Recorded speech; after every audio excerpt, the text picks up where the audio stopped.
Welcome back to my channel. In this video, I will guide you how you can install 7 Plus app on your Android or any smart TV.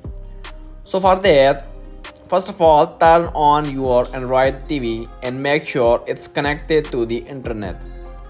Go to the home screen. You can usually do this by pressing the home button on your remote.